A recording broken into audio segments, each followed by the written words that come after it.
actionfigureresource.com. Yesterday's toys, today's treasures.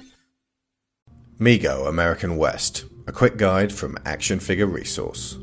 Mego in the 1970s had many sublines and offshoots, often associated with TV, comic books, and movies. In this case, they captured the likenesses of several legends of the Old West who weren't directly linked with their many media appearances, but nonetheless were in the public conscious, particularly with the nostalgic. These included Davey Crockett, Buffalo Bill, Wild Bill Hickok, and Wyatt Earp, the pioneer, the showman, the gunfighter, and the lawman. All four of whom captured the ideal of how we forged our way west, made the land our own, and brought justice in dangerous places. Chief Sitting Bull and Cochise, both of whom led Native American uprisings, were also present in this line, in a move that decades later could seem inclusive and respectful of their culture, or by 1980s sensibilities, mere addition of baddies for the heroes to fight. Most likely it was the former, as the focus was on highlighting the men who shaped that era. Rounding off the line was Shadow the Super Horse, who, unlike the other six men, was entirely made up, but gave your Megos something to ride on with a bit of personality. Now, the peak of Wild West interest, as Toy Story 2 so neatly defined, was just prior to the sudden fascination with the space race and subsequent astronaut and space fantasy toys, which led up to the ubiquitous Star Wars. But that peak came in the late 50s, around the time Sputnik launched. America and its children stopped looking back to its then relatively recent past and started looking to the future.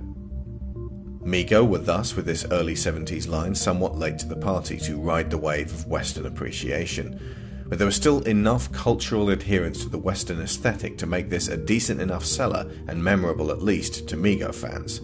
If nothing else, fathers who were kids in the 40s and 50s had something to pass on that fascination with all things cowboy to their own children. The artwork for the boxes was largely drawn by Gray Morrow, and there were both solid boxes and Kresge cards available.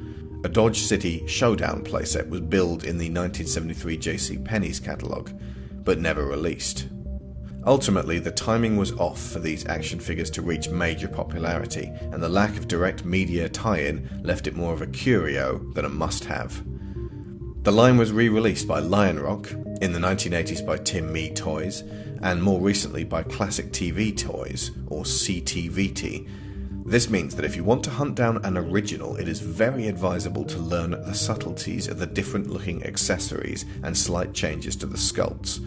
We recommend Mego Museum for an exhaustive archive of all things Mego, including many comparatives of the different versions of each figure.